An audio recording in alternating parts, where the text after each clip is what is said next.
অর্ধ পৃথিবী শাসন করেছেন খলিফা ওমর ফারুক রাদিয়াল্লাহু তাআলা আনহু। রোম চালিয়েছেন, পারস্য চালিয়েছেন। ওমরের হুঙ্কারে গোটা পৃথিবীর তাগুতের শক্তি থরথর করে কেঁপে উঠেছে। সেই মুসলমান তাদের সেই শৌর্য বীর্য, সেই বিশাল একটি গৌরবোজ্জ্বল ইতিহাস থেকে মুসলমান এত পিছলে এসে এই পর্যায়ে কেন এসেছে, এটার মূল কারণ কিন্তু একটাই, সেটা হলো আফাতুমিনুনা বিবাদিল কিতাব ওয়া তাকফুরুনা বিবাদ। তোমরা কিতাবের কিছু অংশ মানবে, কিছু অংশ মানবে না। এটার ফলাফল হলো ইল্লা খিজিউন ফিল হায়াতিদ দুনিয়া, দুনিয়ার জিন্দেগিতে লাঞ্ছনা আসবে, আখিরাতে ক্ষতিগ্রস্ত হয়ে যাবে। তাহলে এটাই হচ্ছে মূল কারণ। আল্লামা ইকবাল অনেক আগেই একটা শেরে তিনি আজ থেকে বহুদিন আগে এটাকে ফাইন্ড আউট করেছেন তার সুন্দর কবিতার মধ্য দিয়ে। আল্লামা ইকবাল বলেছেন, ও জমানে মে মুআজ্জাজ থে হাম মুসলমান হোকর और तुम खारे हुए तारके कुरआन होकर। সেই যুগের মানুষেরা কোরআনে কারীমকে তাজিম করার কারণে, কোরআনে কারীমকে ফলো করার কারণে গোটা পৃথিবীতে তারা শ্রেষ্ঠত্বের আসনে সমাসীন হয়েছিল। আজকে মুসলমান কোরআনটা ছেড়ে দেওয়ার কারণে, কোরআন থেকে দূরে থাকার কারণে আজকে মুসলমান গোটা পৃথিবীতে লাঞ্ছিত বঞ্চিত জাতিতে রূপ নিয়েছে কিনা। এই জন্য আমাদের সবচেয়ে বড় চ্যালেঞ্জ হলো আমরা কোরআনটাকে ধরবো আংশিক না পুরোপুরি, আংশিক না পুরোপুরি। কোরআন দিয়ে নামাজ পড়বে, কোরআন দিয়ে সমাজ গড়বে না। কোরআন দিয়ে নামাজ পড়বে, কোরআন দিয়ে তোমার অর্থনীতি চালাবে না। কোরআন দিয়ে নামাজ পড়বে, কোরআন দিয়ে তোমার পরিবার চালাবে না। কোরআন দিয়ে নামাজ পড়বে, তুমি কোরআন দিয়ে সমস্ত আইন কানুনকে মেনে চলবে না, বরঞ্চ তা তো করেই না। আবার বলে কোরআনের আইনগুলো হলো মধ্যযুগীয় আইন, এই সমস্ত আইন এখন পৃথিবীতে চলতে পারে না। এই জাতীয় কথা মুসলমানের মুখের ভাষা নয়, নাস্তিকদের ভাষা হতে পারে এটা। সব বিকিয়ে দেব, ঈমান বিক্রি করা যাবে না। যেখানে গেলে আমার ঈমান থাকবে না সে জায়গায় আমার যাওয়ার কোনো দরকার না। কষ্ট হচ্ছে আপনাদের? আল্লাহর কসম করে বলি, আমি কাউকে লক্ষ্য করে, আমি কাউকে ইঙ্গিত দিয়ে, আমি কাউকে গালমন্দ করার জন্য এখানে আসিনি। কিন্তু আমি যদি মদের বিরুদ্ধে কথা বলি, মদের বোতলওয়ালা খুশি হবে না। আমি যদি সুদের বিরুদ্ধে কথা বলি, যিনি সুদের মহাজন তিনি কোনো ক্রমে সন্তুষ্ট হবেন না। আমি যদি বেহায়াপনার কথা বলি, যারা অভিনয় জগতে কাজ করেন তারা কোনো ক্রমে আমাদের এই কথাগুলোকে মানবেন না, ঠিক কিনা? কিন্তু আমাকে কোরআন দেখেই তো কথা বলতে হবে। আমার নবীর কথায় কি সবাই সন্তুষ্ট ছিল? আজ তো সবাইকে সন্তুষ্ট ছিল? আমরা এখানে বসে আছি সবাই মুসলমান, উচিত তো ছিল সবারই কোরআন সহি করে পড়া শেখা। কিন্তু এটা আমাদের শুধু ব্যক্তিগত ভুল তা নয়, পারিবারিক সমস্যা আছে, সামাজিক সমস্যা আছে, শিক্ষা ব্যবস্থারও কিছু প্রবলেম মনে হয় নাই? আসতে বলবেন না, আছে না? নাই, অবশ্যই আছে। যদি সকল ভাইভা বোর্ডে শর্ত জড়িয়ে দেওয়া হতো যে সকল মুসলমান শিক্ষার্থী অথবা অ্যাপ্লিক্যান্ট যারা অংশগ্রহণ করবে পরীক্ষায়, ভাইভা বোর্ডে প্রত্যেককেই কোরআন থেকে যে কোনো একটা পৃষ্ঠা কোরআন সহি করে তেলাওয়াত শোনা হবে, যদি এমন কন্ডিশন করে দেওয়া হতো, তাহলে কি বাংলাদেশে কোনো শিক্ষার্থীর তেলাওয়াত গলত থাকতো? না জানা থাকতো? বরঞ্চ প্রশ্ন আসে কি জানেন, বিশ্বের সবচেয়ে বেশি উইকেট পাইছে কোন বোলার? এটা দিয়ে তো জান্নাতের একটা প্রশ্নের উত্তর হবে, তাই না? সম্মানিত ভাইরা, তা তো সংযোজন হয়নি, বরঞ্চ আমরা মানুষ, আমরা আদম সন্তান থেকে এসেছি, আমাদেরকে বলা হচ্ছে বানর থেকে এসেছি। আদমশুমারি হয়েছিল, জনশুমারি হয়েছে, ভালো কথা। যারা কইছে আগে বানর ছিল মানুষ, ওদের জন্য একটা শুমারি এক্সট্রা করা দরকার, বানর শুমারি, ঠিক কিনা? বানর শুমারি হবে। বানরের বংশধরদের কাছ থেকে আদম সন্তানদের শিক্ষা নেবার কিছু নাই। আমরা সব কি সন্তান? জয় বলেন, আমরা সব কি সন্তান? ওয়ালাকাদ কাররামনা বানি আদম। আদম সন্তানকে কে দাম দিয়েছেন? কে সম্মান দিয়েছেন? আমার বাপ নবী। আমার বাপ কি? নবী। আমার বাপ জ্ঞানী। আমরা হলাম নবীর সন্তান। আমরা কার সন্তান? নবীর সন্তান। এটা আমাদের সবচেয়ে বড় পরিচয়। আমাদের বাপের ভিটা হলো জান্নাত। আমার বাপ জান্নাতে থাকছে, মা জান্নাতে থাকছে। আমরা দুনিয়াতে এসেছি, আবার আমরা জান্নাতে চলে যাব। জোরে বলি ইনশাআল্লাহ। এটাই আমাদের সবচেয়ে বড় পরিচয়। বংশগত পরিচয় দিয়ে কোনো লাভ নেই, নেতৃত্বের আসন দেখিয়ে কোনো লাভ নেই, সম্পদের বড়াই দেখাইয়া কোনো লাভ নেই, বাবার পরিচয় দিয়ে কোনো লাভ নেই। তাই যদি হতো আজর জান্নাত পেয়ে যেত। ইব্রাহিম আলাইহিস সালামের বাবার নাম কি? জান্নাতি না জাহান্নামী? যদি তাই হতো নূহ আলাইহিস সালামের ছেলে কেনান জান্নাত পেয়ে যেত। বাবা নবী, ছেলে নবী, নবীর ছেলে লাভ নাই, নবীর বাপ লাভ নাই। আমার নবীর বংশের নাম কি? আবুল আহাব কোন বংশের? লাভ কি? লাভ আছে? কোনো লাভ নাই। বংশ দিয়ে কোনো লাভ নাই, বাপ দিয়ে কোনো পরিচয় লাভ নাই, ছেলে দিয়ে কোনো পরিচয় দিয়ে লাভ নেই, নেতৃত্বের অংশ বড়াই করে কোনো লাভ নাই, সম্পদ দিয়ে কোনো লাভ নাই। আল্লাহ রাব্বুল আলামিন বলছেন, ইন্না খালাকনাকুম মিন যাকারিন ওয়া উনসা ওয়া জাআলনাকুম শুউবান ওয়া ক্বাবাইলা লিতাআরাফু ইন্না আকরামাকুম ইনদাল্লাহি আতকাকুম। আমি তোমাদেরকে এক পুরুষ এবং এক নারী থেকে সৃষ্টি করেছি, বিভিন্ন ভাষা দিয়েছি, গোত্র গোত্র ভাগ করে দিয়েছি, সম্প্রদায় করে দিয়েছি, যেন তোমরা একে অপরকে চিনতে পারো। তোমাদের মধ্যে জেনে রেখে দিও, সেই বান্দা আমার কাছে সবচেয়ে বেশি দামি, যে বিশাল বড় রাষ্ট্রপতি, প্রধানমন্ত্রী, প্রেসিডেন্ট, এমপি, মন্ত্রী নয়।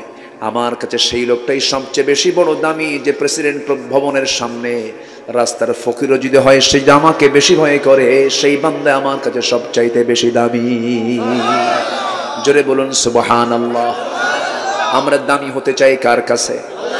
আসতে বলবেন না, কার কাছে? এই জন্য আমরা একমাত্র বন্ধু বানাবো কাকে? বন্ধু বানানোর জন্য কি শেখা দরকার? আসতে বলবেন না, কি শেখা দরকার? এটা আল্লাহর চিঠি, আমাকে দিয়েছেন কে? এই চিঠি পড়ে উত্তর রেডি করবে কে? আল্লাহ দিয়েছেন চিঠি, এটা চিঠি পড়ে উত্তর রেডি করব আমরা। জোরে বলে ইনশাআল্লাহ।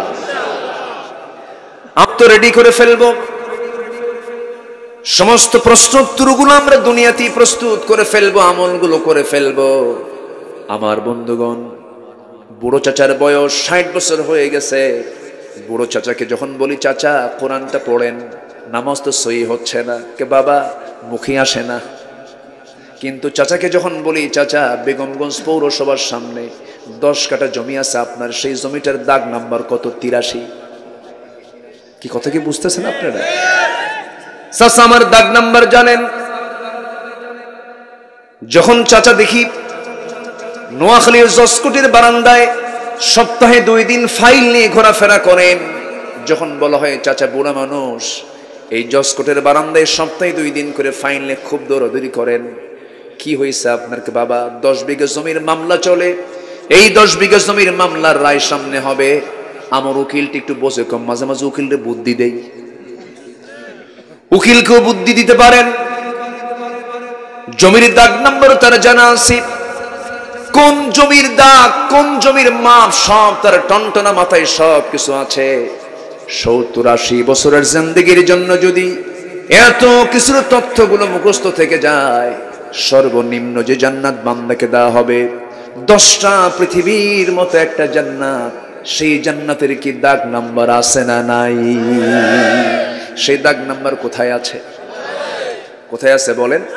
কোরআনে আছে। এই জন্য আগামী রমজান কারো জীবনে 20 বার 30 বার আসছে, এবার আমরা একটা প্ল্যান করব। সবার কাছে আমার 1 নম্বর জোর দাবি, সেটা হলো মুসলমান হিসেবে কোরআন শেখা কি বলেন? ফরজ। আগামী রমজান হবে কোরআন শেখার রমজান। আসতে কয় আর এটা জোরে বলেন না ভাই।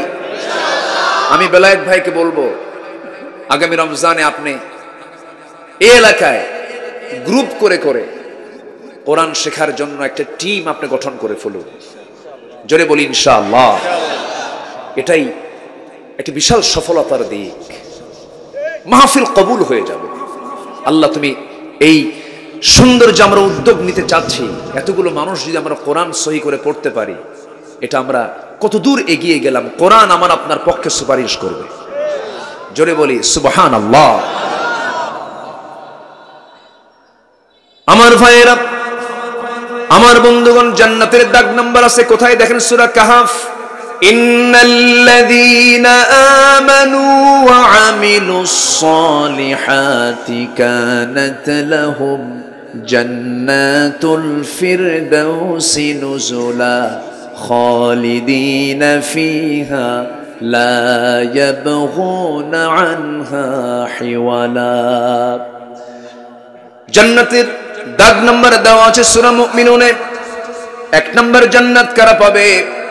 ওয়াল্লাযীনা হুম আলা সালাওয়াতিহিম ইউহাফিযুন উলাইকা হুমুল ওয়ারিসুন আল্লাযীনা ইয়ারিসুনাল ফিরদাউসা হুম ফিহা খালিদুন।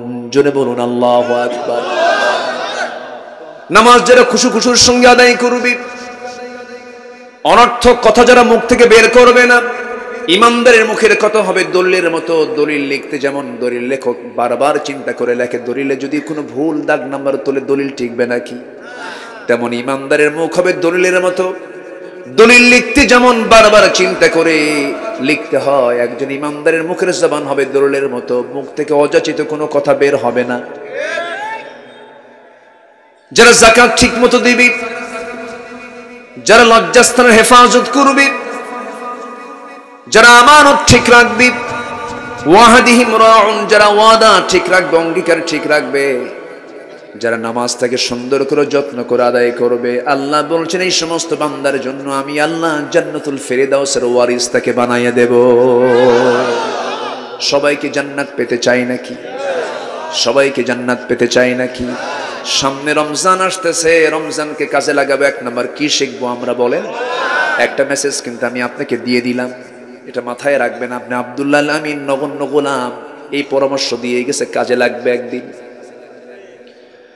আমার বন্ধুগণ, এই দুনিয়া ছেড়ে আমিও যাব, আপনিও যাবেন। এই যে আমার বেলায়েত ভাই বসে আছেন, এই জায়গা আমার ভাইজান বসে আছেন, আরো মুরব্বী আজম এখানে বসে আছেন। হঠাৎ করে এখানে কি মালাকুল মউত আসতে পারে না? ধরুন একজনের মৃত্যু হয়ে গেল, মৃত্যু হওয়ার সঙ্গে সঙ্গে হাজার হাজার মানুষ আপনি আমার কি করতে পারবেন? বড় জোর স্বাস্থ্য কমপ্লেক্সকে ফোন দিয়ে অ্যাম্বুলেন্স হাজির করায় দিবেন, এখানে আসবে অ্যাম্বুলেন্স। চোখের পানি ফেলতে ফেলতে লাশটা ধরে নিয়ে গাড়ির মধ্যে তুলায় দিবেন। গাড়িতে উঠায় দিয়া ড্রাইভার কি বলে দিবেন, যা ড্রাইভার লাশটা বাড়িতে পৌঁছায় দাও। কিন্তু বাড়িতে নিয়ে যাবে, কিন্তু বাড়িওয়ালা কেউ ঘরের মধ্যে তুলবে না। বউ তুলবে না, ছেলে তুলবে না, ভাই তুলবে না, কেউ তুলবে না রে। সব আমাকে বারান্দাতেও রাখতে দেবে না, ঘরেও তুলতে দেবে না। ঘর বানালাম আমি, স্বপ্ন করলাম আমি মারা যাব, ঘরের ভিতরে থাকার পর্যন্ত অধিকার থাকবে না, বারান্দাও জায়গা হবে না। বাড়ির এরিয়ার একটা কোনায় চাদর একটা কাপড় দিয়ে আড়াল করে চোখের উপরে নিথর দেহ ফেলে রাখবে। বড়ই পাতার গরম পানির গোসলটা হয়ে যাবে, সেলাইওয়ালা কাপড় চোপড় কেচি দিয়ে কেটে কেটে সব খুলে নেবে। এমন জামা পরায় দিবি যেই জামা কোনোদিন পরি নাই। সাদা কাফনের কাপড়টা কিনে আনবে, 2টা পাট্টা করবে, টান মেরে ছিঁড়বে, সেলাইও চলবে না। মাথায় বাঁধন, পায়ে বাঁধন দিয়া দিয়া চকলেটের মতো এই পাশে একটা বাঁধন, এই পাশে একটা বাঁধন দিয়া সামনে নিথর দেহ লাশটা পড়ে থাকবে। জনগণ সব খবর পাবে অমুক লোকটা মারা গেছে। সমস্ত লোকজন চলে আসবে, চাপা কান্নায় ভেঙ্গে পড়বে, কিন্তু কিচ্ছু করার নাই, জানাজা হয়ে যাবে। সব মোরা মুখ দেখে দেখে চলে যাবে। আমার লাশটা নিয়ে চলে যাবে কবরের দিকে, কবরে শোয়া দেবে, বাঁশ চাপা দেবে, মাটি চাপা দেবে। ওই যে বিদায় দিয়ে আসবে রে, 24 ঘন্টা যাবে না, মাথার চুলগুলো খসে খসে পড়বে। 3টা দিন যাবে না, চামড়াগুলো গলে গলে পোকার পেটের খাবার হয়ে যাবে। মাত্র 7 দিন, 7 দিনের ব্যবধানে পেটের নাড়ি ভুঁড়ি সব চোখ মুখ কান নাক দিয়ে বের হতে থাকবে। মাত্র 3টা মাসের ব্যবধান, কবর খুলে দেখা যাবে, কবর খুঁড়ে দেখা যাবে কয়েকটা হাড় ছাড়া কিচ্ছু নাই। ভাইরা আমার, দিন শেষে কেউ আমার আপন না, একমাত্র কেবলমাত্র শুধুমাত্র আমার আপন কে? জোরে বলেন কে?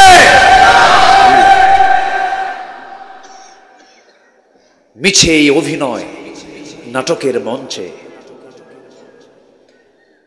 কিচ্ছু না, এটা একটা অভিনয়। অমাল হায়াতুদ দুনিয়া ইল্লা মাতাউল গুরুর, অমাল হায়াতুদ দুনিয়া ইল্লা লাইবুন ওয়া লাহবুন। কিচ্ছু না, সব ছেড়ে চলে যাব কার কাছে? আসতে বলবেন না, কার কাছে? পুঁজি নেওয়ার দরকার আছে না নাই? পুঁজি নেব আমরা, সেই পুঁজিটা হবে বাম হাতের না ডান হাতের? ডান হাতের। জান্নাতের দিকে দৌড়াবো আমরা, জান্নাতে যেতে কোনো অলসতা করা যাবে না। আল্লাহ রাব্বুল আলামিন বলেন, ওয়াসারিউ ইলা মাগফিরাতিম মির রাব্বিকুম ওয়া জান্নাতিন আরদুহাস সামাওয়াতি ওয়াল আরদ উইদ্দাত লিল মুত্তাকিন। জোরে বলুন আল্লাহু আকবার। ও বান্দা, জান্নাতের দিকে দৌড়াও, জান্নাতে যাওয়ার জন্য চেষ্টা করো। দুনিয়ার একটা বিজনেসকে বিল্ড আপ করার জন্য কত মেহনত করো, সারা রাত টেনশনে তোমার ঘুম হয় না, কত চিন্তা, কত পেরেশানি, সাদা মানুষ কালো হয়ে যাও। ফিল্ডে গিয়ে ইন্ডাস্ট্রিজ তৈরি করার জন্য কত মেহনত করো। আল্লাহ তাআলা তোমাকে ক্ষণিক দুনিয়ার জন্য পাঠায়া দিয়েছেন। এই ক্ষণিক দুনিয়াতে যদি একটু মেহনত করতে পারতারে বান্দা, আল্লাহ বলছেন, বান্দা আমি তোকে আমার বাসিন্দা বানায়া জান্নাতের মেহমান বানায়া নিতাম। জান্নাতে যারা হবে তারা কার বাসিন্দা হবে? আসতে বলবেন না, কার বাসিন্দা হবে? এই ইউক্রেন ফিলিস্তিনে বোম্বিং করে উড়ায়া দিয়েছে। এখন এই ইউক্রেন বুঝতেছে, হ্যাঁ, জুলুম করলে তার ফলাফল কি হতে পারে। ওরাই কামড়া কামড়ি লাগছে, ঠিক আছে না? ওরাই কামড়া কামড়ি লাগছে। অহংকার করো না। ফেরাউন অহংকার করে টিকতে পারে নাই, হামান অহংকার করে টিকতে পারে নাই, নমরুদ অহংকার করে টিকতে পারে নাই। এক মুহূর্তের মধ্যে শেষ করে দিয়েছেন সমস্ত দাম্ভিকতা। আল্লাহ শুধু উপরে না, অনেক উপরে। আল্লাহ কত উপরে আছেন বলেন? 7টা আসমান। 7টা কয়টা আসমান বলেন? একটু বলি। আল্লাহ কত দূরে আছেন দেখেন। জান্নাতও কিন্তু সেই জায়গায় আছে যেখানে আল্লাহ তাআলা আছেন, তার আশপাশে আল্লাহ রাব্বুল আলামিন জান্নাতুল ফেরদাউস রেখে দিয়েছেন। সুবহানাল্লাহ বলবেন না? আমার বন্ধুগণ, একটু বললেই ক্লিয়ার হয়ে যাবে। আমরা আছি বেগমগঞ্জের কাদিরপুরে। ঠিক এই জায়গা থেকে মাথার উপরের দিকে আমরা তাকাবো, সুন্দর চাঁদ। গত রাত্রিতে চাঁদনি রাত ছিল, সেই চাঁদটা দেখতে পাবো আমরা। চাঁদের উপরে কিছু তারকারাজি দেখতে পাবো। দিনের বেলা সূর্য দেখতে পাই। দিনের বেলার যে সূর্য আমরা দেখতে পাই, এই সূর্যটা এত বড়। গোটা পৃথিবীতে 228টি দেশ মিলে একটা পৃথিবী। 228টি দেশকে 13 লক্ষ গুণ করলে পরে যে বড় হয়, একটা সূর্যের সমান হয়ে যাবে। যেরকম সুবহানাল্লাহ। আল্লাহ তাআলার ম্যানেজমেন্ট দেখেন, কি মজবুত ম্যানেজমেন্ট, কি মজবুত ব্যবস্থাপনা। এই ছোট্ট দুনিয়াকে আল্লাহ তাআলা আলোকিত করার জন্য 24 ঘন্টা একটা লাইট দিয়েছেন। একটা লাইট দিয়ে গোটা দুনিয়া চলে। আর এখানকার অন্ধকার দূর করার জন্য কত লাইট জ্বালাইছে, তাও ভালো করে দেখা যায় না। আর একটা আল্লাহ তাআলা সূর্যের লাইট দিয়েছেন, সেই লাইটটা এত তির্যক, এই পৃথিবীকে আলোকিত করার জন্য 13 লক্ষ দুনিয়ার সমান একটা সূর্য বানায় দিয়েছেন। জোরে বলেন সুবহানাল্লাহ। রাতের বেলা চাঁদ দেখি, সেই চাঁদের দেশে মানুষ বেড়াতে গেছে। চাঁদ দেখছে মানুষ, মঙ্গল গ্রহ দেখেছে মানুষ। আবার মাঝে মাঝে শুনি মঙ্গল গ্রহে নাকি জায়গাও কিনছে মানুষ। যা চলে যা সেখানে। মঙ্গল গ্রহে জায়গা কিনলেন, চাঁদের দেশে গেলেন। এখন যদি সেই মানুষ বলে, চাঁদ দেখলাম, মঙ্গল গ্রহ দেখলাম, একটু আমরা তারকার দেশ দেখব। ব্যাটেল জুইস নামে একটা তারকা আছে মহাকাশে, মহাশূন্যের ব্যাটেল জুইস নামে একটা তারকা আছে। সেই তারকা এত বড়, 33 কোটি গুণ বড় একটা সূর্যের চাইতে।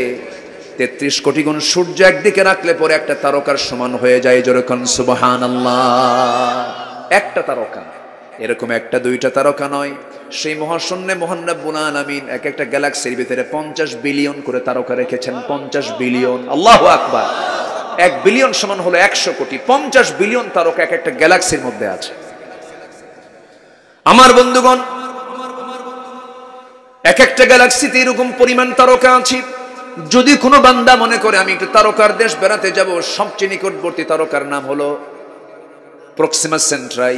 প্রক্সিমা সেন্ট্রাই যদি কেউ যেতে চায়, পৃথিবীর সবচেয়ে নিকটবর্তী তারকার দেশ, এই দুনিয়া থেকে যদি কেউ সফরে যেতে চায়, দুনিয়ার কোনো ফ্লাইট দিয়ে হবে না, নভোযান লাগবে। দ্রুতগামী নভোযান হলো অ্যাপোলো 11। অ্যাপোলো 11-এর গতি হলো প্রতি ঘন্টায় 39,000 কিলোমিটার, প্রতি ঘন্টায় 39,000 কিলোমিটার। এই গতিবেগে যদি কেউ যেতে চায়, ওই তারকার দেশে যেতে সময় লেগে যাবে 1,15,000 বছর মাত্র। যাবেন কারা কারা? হাত তোলেন, বলেন সম্ভব? আসতে বলে সম্ভব। বাঁচবো কয়দিন, যাবো কোন দিন? তাহলে জান্নাতে যেতে হলে দুনিয়ার কোনো ফ্লাইট দিয়ে হবে না, আল্লাহর ফ্লাইট লাগবে। কার স্পেশাল ফ্লাইট লাগবে? আমার বন্ধুগণ, সেই মহাশূন্য, আবার আছে বিশাল বড় মহাকাশ, এরপরে আবার মহাশূন্যের পরে আকাশ, এরপরে মহাশূন্যের পরে আকাশ, এরপরে মহাশূন্যের পরে আকাশ। সাবআ সামাওয়াত সাবআতু আবহুর। আল্লাহু আকবার বলেন। কে মালিক? কে মালিক? এই বিশাল মহাশূন্যের নিচে ছোট্ট একটা পৃথিবীর, একটা ভূখণ্ডের সামান্য একজন নেতা নেতৃত্ব পেয়ে তার অহংকার কোথায়? আসতে বলবেন না, আছে না নয়? সম্মানিত বন্ধুগণ, সেই জান্নাত কত দূরে, সেই জান্নাতের বাসিন্দা হওয়ার জন্য আমল করার দরকার, আছে না নাই? আসতে বলবেন না, আছে না নাই? নাম হলো রমজান আলী, কিন্তু দুপুরে ভাত খায়, কাম হবে? নাম হলো ফজর আলী, সকাল 10টার দিকে ওঠে। নাম হলো হিম্মত আলী, সাইকেলের চাকা বাস চলে সিট হয়ে পড়ে। নাম হলো আতর আলী, গাজার গন্ধে কাছে যাওয়া যায় না, আছে না নাই? নাম দিয়ে কাম হবে না, ঈমান থাকতে হবে, ভিতরে মূল জিনিসটা থাকতে হবে। সবে নামাজ পড়বো তো ইনশাআল্লাহ? নামাজ পড়বো কয় ওয়াক্ত? জোরে বলি ইনশাআল্লাহ। কষ্ট পাচ্ছেন? জান্নাত সহজে পাওয়া যাবে না।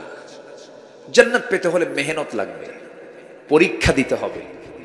পরীক্ষা নিবেন কে? আসতে বল, পরীক্ষা নিবেন কে? হাসিবান নাস আন ইউতরাকু আন ইয়াকুলু আমান্না ওয়া হুম লা ইফতানুন। নোয়াখালীতে আসলে একটা সুবিধা কি জানেন? শ্রোতাও কোরআন বোঝে, কোরআন পারে। বলি আলহামদুলিল্লাহ। সবচেয়ে বেশি আলেম কোন জেলায়?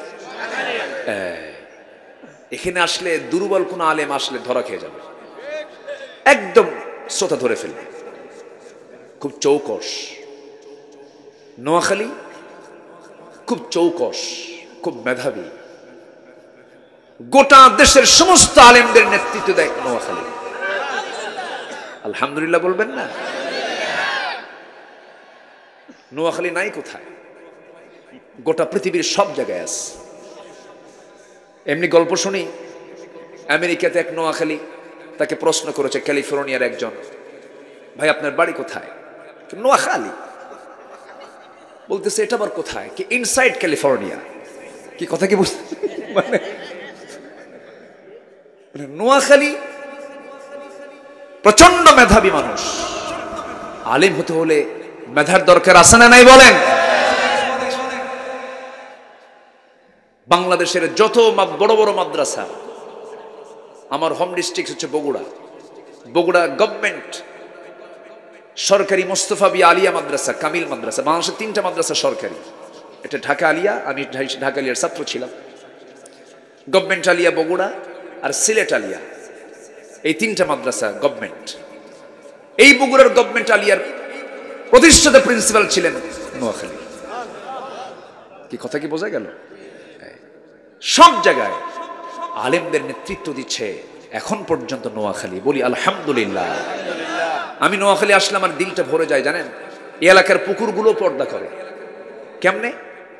বাংলাদেশের কোন জেলায় পাবেন না আপনি পুকুরে যেখানে গোসল করতে নামে চতুর্দিকে ঘেরা দেয়। ঘেরা আছে না? ঘেরা আছে। আপনি কোন জেলায় এটা পাবেন না, আপনি নোয়াখালীতে আছে। আমি আমার ড্রাইভারকে বললাম, আমি যখন নোয়াখালীর অঞ্চলে চলি তখন বলি, দেখেন বোরকা ছাড়া কিন্তু মহিলা কিন্তু অন্য জেলার চাইতে এই জেলায় খুবই কম আছে, খুবই কম। এটা হচ্ছে আলেমদের বরকত। বলি আলহামদুলিল্লাহ। দু একটা দুষ্ট তো থাকবেই, দু একটা আবু জেহেল যে নাই তা না, থাকবে দু একটা, কারণ রসুল আছেন যেখানে আবু জেহেলও। অতএব এই জেলার সম্মান রক্ষা করার দায়িত্ব আছে না নাই? আসতে বলবেন না, আছে না নাই? নামাজ হবে কয় ওয়াক্ত? একানা জামাতে, একানা জামাতে, বুঝে না না বুঝে ওই লোকের মতো পড়া যাবে না। এক লোকের বাড়ি মসজিদের সাথে, লোকটা হিন্দু, প্রত্যেক দিন মসজিদের সামনে দিয়ে যায় আর শুনতে পায় রুকু থেকে ওঠার সময় সামি আল্লাহু লিমান হামিদা। হামিদা মহিলা নাম আছে না? হিন্দু চিন্তা করে ইমাম সাহেবের হলো কি, প্রত্যেক নামাজি প্রত্যেক ওয়াক্তেই খালি এক মহিলার নামে দোয়া করে, হামিদা হামিদা। এই হামিদা মেয়েটা কার মেয়ে? তার মধ্যে কৌতূহল জাগছে। ওই হিন্দুর ঘরের সাথে আবার এক মুসলিম ঘর আছে, সে আবার 5 ওয়াক্ত নামাজ মসজিদেই পড়ে। তাকে ডাক দিয়ে বলল, ভাই তুমি তো মুসলমান, তুমি তো নামাজও বড় দেখি, তোমাদের ইমাম সাহেবের হলোটা কি? প্রত্যেক ওয়াক্তেই একজন মহিলার নামে শুধু দোয়া পড়ে, হামিদা হামিদা। হামিদা মেয়েটা কার মেয়ে? এখন এই মুসল্লি বলছে, ভাই আমি 25 বছর যাবত বা জামাতের সাথে নামাজ পড়ি, আজ পর্যন্ত আমিও ঠিক মতো জানি না আসলে হামিদা মেয়েটা কার মেয়ে। কথা কি বোঝা গেল? তাহলে হিন্দুর চেতনা আর এই মুসলমানের চেতনার মধ্যে কোনো তফাৎ আছে? যে মুসলমান নামাজ পড়ে সুদকে হারাম জানে না, যে মুসলমান নামাজ পড়ে ঘুষকে হারাম জানে না, যে মুসলমান নামাজ পড়ে মদকে হারাম জানে না, তার নামাজের আর ওই হিন্দুর চেতনার মধ্যে কোনো তফাৎ না। ঠিক কিনা? কষ্ট পাচ্ছেন? হজ করে আসে ট্রিপল হাজি, হ্যাট্রিক, পরপর 3 বার হজ করে আসছে। হাজি না বললে মন খারাপ করে, কাই টাকা পয়সা খরচ করে হজ করে হাজি ক, বারবার প্রশ্ন করে। কিন্তু উনি যে সুদ খান, বলা দরকার হাজি বিশিষ্ট সুদখোর। এই সময় কেউ মাহফিল থেকে উঠেন না, ভাববো ওটাই সুদ খায়, বসে থাকেন। কষ্ট পাচ্ছেন নাকি আপনারা? আমি আপনাকে শক্ত ভাষায় হয়তো কথা বলছি, কিন্তু শক্ত ভাষায় কথা বলতে হবে। ভাইরে আমরা ছেড়ে দিই এগুলো, জোরে বলি ইনশাআল্লাহ, জোরে বলি ইনশাআল্লাহ। জান্নাত পেতে হলে ছাড় দিতে হবে। হুজিবাতুল জান্নাহ বিল মাকারিহ, হুজিবাতুন নার বিশ-শাহাওয়াত। জান্নাতটা হলো কষ্ট দিয়ে ঘেরানো, জান্নাত পেতে হলে কষ্ট দিয়ে জান্নাত পেতে হবে। আর জাহান্নামটা হলো দুনিয়ার সমস্ত আরাম আয়েশ দিয়ে মোড়ানো। আসিয়ার নাম শুনেছি তো সবাই? কার বউ? ফেরাউন কি ছোটখাটো কোনো ব্যক্তি? সে কি ছিল? বাদশাহ। হ্যাঁ, কি যেন কইছে? হ্যাঁ, ও আচ্ছা, তা তো ঠিক আছে, ওটা ঠিক আছে, কিন্তু বাদশাহ ছিল তো। আচ্ছা, এই বিশাল বড় এটা রাজত্ব সে শাসন করেছে এবং মূসা আলাইহিস সালামকে মোকাবেলা করার জন্য সর্বাত্মক চেষ্টা চালিয়েছে। আসমানে কিতাবে আগুন ধরিয়ে দিয়েছে, মানুষকে মূর্খ করে রেখেছে, শিক্ষা ব্যবস্থার ভিতরে উল্টাপাল্টা করেছে এবং 40,000 শিশুকে এট এ টাইম হত্যা করেছে মূসার জন্ম ঠেকানোর জন্য। এই পৃথিবীতে ক্ষমতাকে পাকাপোক্ত করার জন্য হত্যা রাজনীতি প্রথম চালু করেছিল ফেরাউন। আজকেও গোটা দুনিয়াতে যারা নিজের ক্ষমতাকে পাকাপোক্ত করার জন্য যারা হত্যা রাজনীতি করছেন, সবগুলো ফেরাউনদের প্রেতাত্মা প্রেতাত্মা প্রেতাত্মা। সম্মানিত ভাইয়েরা, এই ফেরাউনের ঘরে আসিয়া, চিন্তা করেন ফেরাউনের ঘরে কে? আসিয়া। সামনে দাঁড়ালেন, হঠাৎ করে ফেরাউনের কানে গেছে ইমরাত ফেরাউন আসিয়া ইসলাম কবুল করছে। ভিতরে ঢুকিয়ে বলতেছে, আসিয়া তোমার কি আমি সম্মান কম দেই? তোমার আমি কি দেই নাই বলো? আমার রাষ্ট্রের তুমি সেকেন্ড নাগরিক, তুমি মিসেস ফেরাউন, তুমি এই দেশের ফার্স্ট লেডি। কি লেডি? ফার্স্ট লেডি আসিয়া। তুমি আমার পরে আমার এই রাষ্ট্রের তোমার স্থান, আর তুমি আমার সাথে এরকম বেঈমানি করলে। দেখছেন, বেঈমান আরেকজনকে বেঈমান করে। কি কথা কি বুঝতেছেন? আসিয়া বলতেছে, আমার স্বামী, আমি আপনাকে ভালোবাসি, আপনি আমার স্বামী, আপনার কাছে আমার যৌবন, আমার কাছে আপনার যৌবন। আমি আপনাকে খুব ভালোবেসে একটা কথা বলি, কি জান্নাত কি নেব না আমরা? সুবহানাল্লাহ বলবেন না? তাহলে আমাদের টার্গেট কি হতে হবে বলেন? জান্নাত কি নেব না আমরা? সুন্দর করে বললেন। ফেরাউন বলে, শোনো, তোমার ওয়াজ আমার সব জানা আছে। যারা দুষ্ট তারা কি জানে না? আমার নবীর তেলাওয়াত সবচেয়ে বেশি শুনছে কে জানেন? এই তো, এই এলাকায় ওয়াজ করলে তো সব জানেন আপনারা। বলি আলহামদুলিল্লাহ। আমার নবীর কোরআন তেলাওয়াত সবচেয়ে বেশি শুনছে কে? আবু জেহেল। আবু জেহেল কি কম জানতো? ফেরাউন বলতেছে, আসিয়া শোনো, তোমার সব আওয়াজ আমার জানা আছে। আমি জানি মুসা সত্য নবী, আল্লাহ সত্য, কিন্তু আমার ক্ষমতা আমি ছাড়বো না। আমার তখত, আমার এই জায়গায়, আমার রাষ্ট্রে, আমার আইন ছাড়া কিছু চলবে না। আনা রব্বুকুমুল আলা। যেরকম নাউযুবিল্লাহ। আনা রব্বুকুমুল আলার তাফসীর কিন্তু এটাই। সে কিন্তু বলে নাই যে আমি আকাশ বানাইছি, আমি মানুষ বানাইছি, আমি সমুদ্র বানাইছি, না। সে বলেছে আমি এই রাষ্ট্রের একমাত্র আইনদাতা। রব মানে হচ্ছে আইনদাতা। সে রব বলতে আইনদাতা বুঝাইছে। আমি ক্ষমতা, আমি পাওয়ার। আসিয়া বললেন, আমার স্বামী, আপনি যেটাই বলেন আমি আপনাকে সম্মান রেখে বলছি। আমি জানি না আপনি আমাকে কি করবেন, তবে একটা কথা, আমার প্রতি অত্যাচার যত বাড়বে আমার ঈমান তত মজবুত থেকে মজবুত হয়ে যাবে। আসিয়া আলাইহিস সালাতু ওয়াস সালাম এমন কথা যখন বলে ফেললেন, ফেরাউন বলছে, আসিয়া শোনো, আমি তোমার জন্য কি করি নাই, সব তো করেছি। দেখি আমার মন্ত্রী পরিষদ নিয়ে বসবো, আমি কি করি দেখি। হামান বলতেছে, ফেরাউন শোনো, বুকের শত্রু বড় শত্রু, ঘরের শত্রু বড় শত্রু, এটাকে শুরুতেই শেষ করে দিতে হবে। বৈঠক আইন পাশ হয়ে গেল চূড়ান্ত আকারে। ফেরাউন এসে বলল, আসিয়া এখনো সময় আছে, লাস্ট সেন্টেন্স, আমি তোমাকে কিন্তু অবশ্যই করাত দিয়ে চিরে 2 টুকরা করব, জাল্লাত রেডি করে রাখছি। আসিয়া বলছেন, স্বামী আমার, আপনি আমার জন্য কি করবেন জানি না, কিন্তু আমার আল্লাহ আমার নাকের মধ্যে জান্নাতের ঘ্রাণ ঢুকায়া দিয়েছে। আমরা কি পেতে চাই বলেন? বলেন কি পেতে চাই? আমাদের টার্গেট হলো জান্নাত পাওয়া। এই জান্নাতের কামনায় আসিয়া আলাইহিস সালাতু ওয়াস সালাম দেখেন রাষ্ট্রের সকল ফ্যাসিলিটি তিনি বর্জন করলেন, দুনিয়ার ক্ষণিকের মান সম্মানকে তিনি বর্জন করলেন, খ্যাতিকে বর্জন করলেন, সবকিছুকে বর্জন করে সামনে যখন জল্লাদ করাত নিয়ে যখন তার সামনে দাঁড়ায় গেছে, কপাল বরাবর যখন নিয়ে গেছে, এখন তার কপালটা মাঝখান দিয়ে চিরে 2 ভাগ করে তাকে দুনিয়া থেকে বিদায় করবে। এমন সময় আসিয়া আলাইহিস সালাতু ওয়াস সালাম এই কঠিন মুহূর্তে ঈমানের পরীক্ষায় তিনি কেমন করে পাশ করেছেন দেখেন, কি সুন্দর করে একটা দোয়া করেছেন। সেই দোয়াটা, তার কিতাব হলো তাওরাত কিতাব, তিনি তাওরাত কিতাবের অনুসারে ছিলেন, কিন্তু তার দোয়াটা আল্লাহ রাব্বুল আলামিন কোরআনের মতো কিতাবে ঢুকায় দিয়েছেন। এমন সুন্দর করে দোয়া করলেন। কি দোয়া? যারা পারেন ঠোঁট মিলিয়ে বলুন, সূরা তাহরিমের মধ্যে এসেছে, রব্বি বিনিলি ইনদাকা বাইতান ফিল জান্নাতি ওয়া নাজ্জিনি মিন ফিরআউনা ওয়া আমালিহি। আয় আল্লাহ তাআলা, তুমি আমার জন্য বানিয়ে দিবে, রব্বি বিনিলি ইনদাকা, তুমি আমার জন্য বানায়া দেবে তোমার কাছে। ইনদাকা মানে তোমার কাছে। যারা আরবি বুঝেন, ইনদুন মানে নিকট, সবচেয়ে কাছে যাকে বোঝায়। এই যে আমার ভাইটা আমার কাছে আছে, আমার কাছে আরবিতে হলো ইনদি, আর তোমার কাছে মানে হলো ইনদাকা। এত কাছাকাছি যদি হয়, এটাই হলো ইনদি শব্দ প্রয়োগ করা হয়। সেই সময় আল্লাহকে বলছেন, আল্লাহ আমি তোমার কাছে, তুমি আমার জন্য বানায় দেবে ইনদাকা, তোমার কাছে, বাইতান একটা ঘর, ফিল জান্নাহ জান্নাতের মধ্যে, ছোট্ট একটা ঘর আমাকে দিবা, বেশি ঘর নেব না, তবে তোমার ঘর, আমার ঘরটা যেন হওয়া চাই তোমার ঘরের দেওয়ালের সাথে। জোরে বলি সুবহানাল্লাহ। আল্লাহ কেমন কাছে আমরা টানবো, জোরে বলি ইনশাআল্লাহ।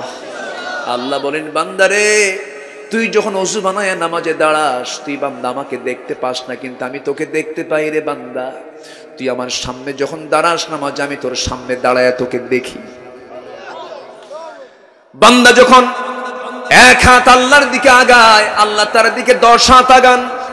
বান্দা যখন হেঁটে হেঁটে আসে আল্লাহর দিকে, ইদা তাকাররাবাল আবদু ইলাইয়া, যখন কোনো বান্দা আমার দিকে হেঁটে হেঁটে আসে, আমি তার দিকে দৌড়ে দৌড়ে যাই। যখন কোনো বান্দা আমার দিকে 1 হাত আগায়, আমি তার দিকে 10 হাত আগাই। বান্দা যদি তোমার দিল থেকে যদি ইখলাসের সাথে যদি তওবার নিমিত্তে যদি 1 ফোঁটা চোখের পানি ফেলতে পারো, আল্লাহ বলছেন তোমার 1 ফোঁটা চোখের পানি দিয়া দুনিয়ার 7 সমুদ্রের পানি দিয়ে জাহান্নাম নিভবে না, কিন্তু তোমার এক ফোঁটা চোখের পানি দিয়ে 7 জাহান্নামের আগুন নিভায়া দিয়ে আমি তোমাকে জান্নাতের মেহমান বানাইয়া নেব। আমার ভাইরা, সেই জন্য আমাদের টার্গেট হবে জান্নাত। আমাদের টার্গেট হবে কি?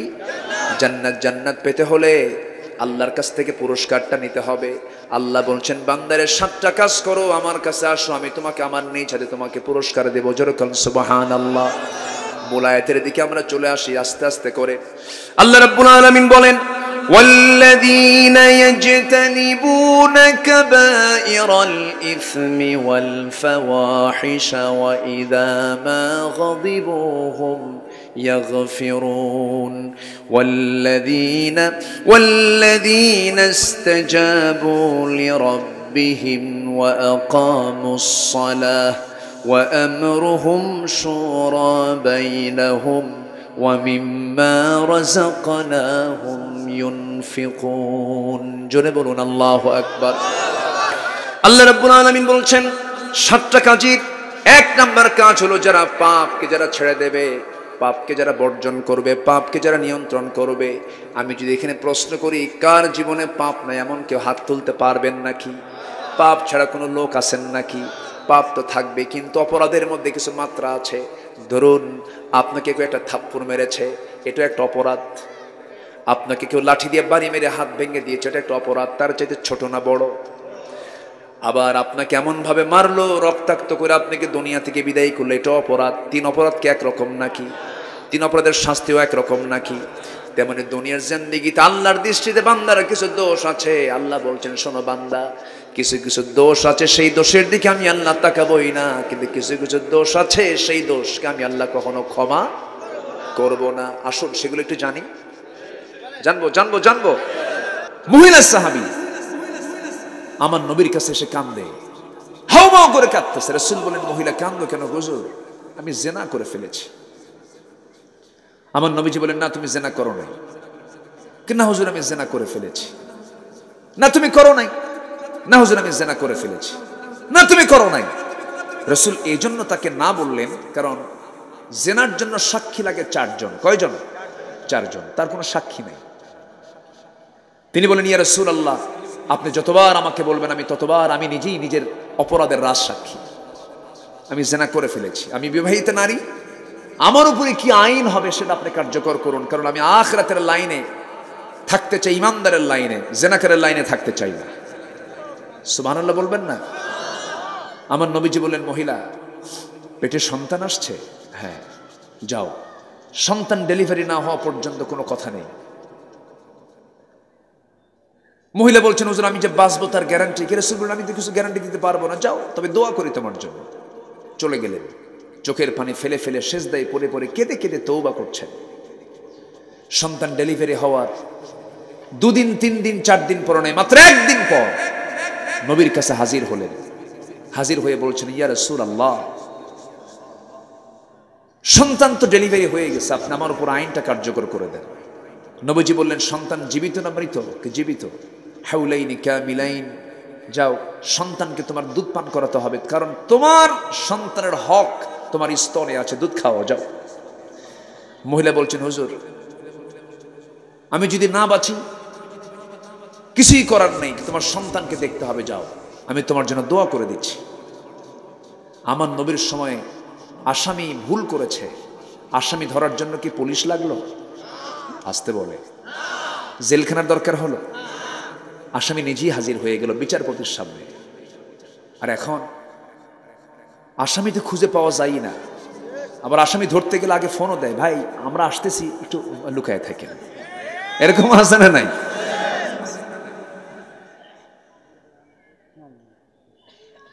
আমার নবীজি বলে দিলেন, যাও, সন্তানকে 6 মাস দুধ খাওয়ায়া, অন্য খাবার খাওয়ায়া অভ্যাস করে, দুধ টোটালি বন্ধ করে সন্তানকে কোলে করে নিয়ে 3য়বারের মতো নবীর কাছে এসে বলছেন, ইয়া রাসূলুল্লাহ, আমাকে আর আজকে ফেরত দিবেন না, আমি আর ফেরত যেতে চাই না, আমার উপরে আপনি আইনটা কার্যকর করে দেন।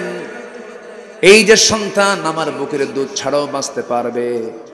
আমার নবীজি সঙ্গে সঙ্গে সন্তানটা হাতের মধ্যে কোলে করে নিলেন, উঁচু করে ধরলেন এবং বললেন, কোন সাহাবী কোন আল্লাহর গোলাম আছো এই সন্তানের লালন পালনের দায়িত্ব গ্রহণ করবে, যে লালন পালনের দায়িত্ব গ্রহণ করবে ফাহিয়া ফিল জান্নাতি কাহাতাইন, আমি এবং সে জান্নাতের মধ্যে 2 নখের দূরত্ব অবস্থান করব।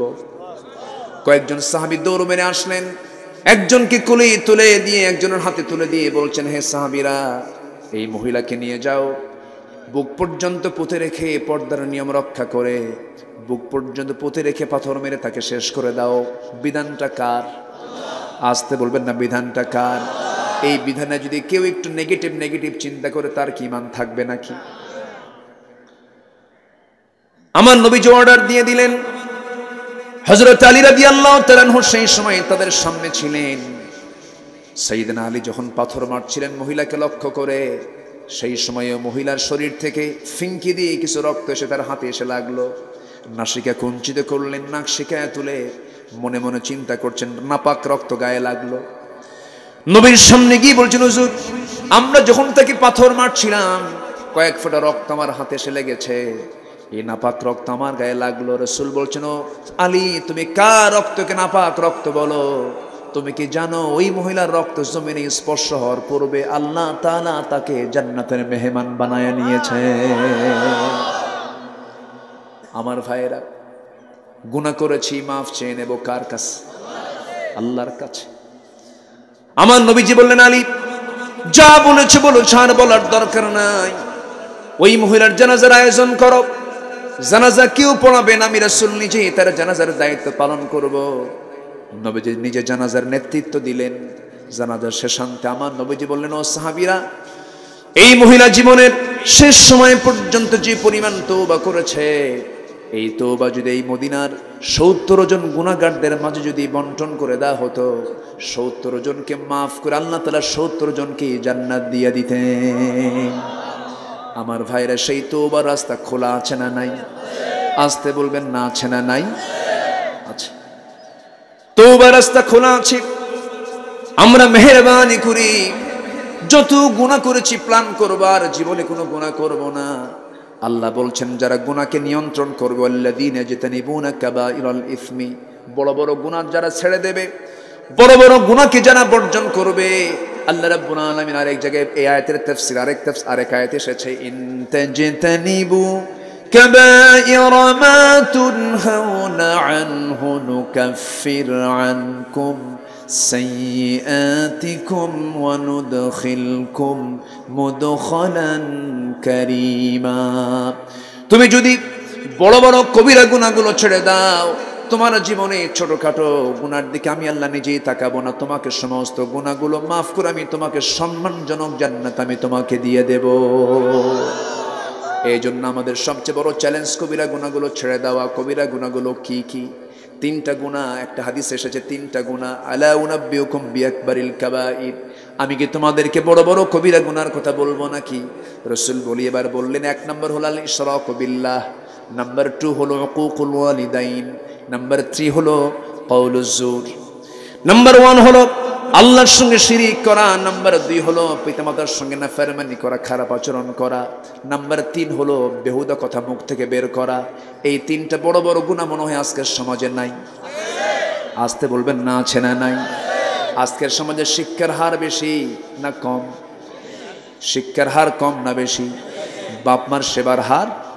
এটা আবার কোন শিক্ষা রে বাবা? কি কথা কি বুঝতেছেন? শিক্ষার হার বেশি, কিন্তু বাবা মার যে সেবা করতে হবে সেটার হার কমে গেছে। অবশ্যই শিক্ষার মধ্যে কিছু নৈতিকতার শিক্ষার অভাব আছে না নাই? আমি চ্যালেঞ্জ একটা ছুড়ে দিলাম, বাংলাদেশে যত বৃদ্ধাশ্রম গড়ে উঠেছে, আমার দেশেও কিন্তু বৃদ্ধাশ্রম গড়ে উঠছে, কোন একটা বৃদ্ধাশ্রমে আপনি খুঁজে পাবেন না কোন বুড়া মানুষ সেখানে ওই বৃদ্ধাশ্রমে আছে, অথচ তার সন্তান কোন আলেম অথবা হাফেজ। কোন আলেম হাফেজের বাপকে সেই জায়গায় পাবেন না, মাকে পাবেন না।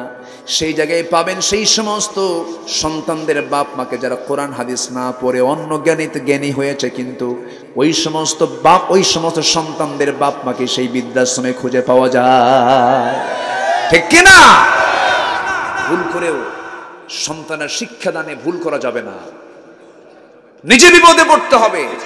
সন্তানকে শুধু টাকাওয়ালা বানালে হবে না, সন্তানকে আল্লাহওয়ালা বানা। শুধু টাকাওয়ালা বানাবেন, বুড়ো বয়সে ওই সন্তানের চেহারার দিকে তাকাতে আপনি ভয় পাবেন। আর সন্তানকে আল্লাহওয়ালা বানাবেন, সন্তান আপনাকে দেখে ভয় পাবে। সন্তান ভাববে আমার বাপ যদি খুশি হয় আমার আল্লাহ খুশি হবে। জোরে বলি সুবহানাল্লাহ।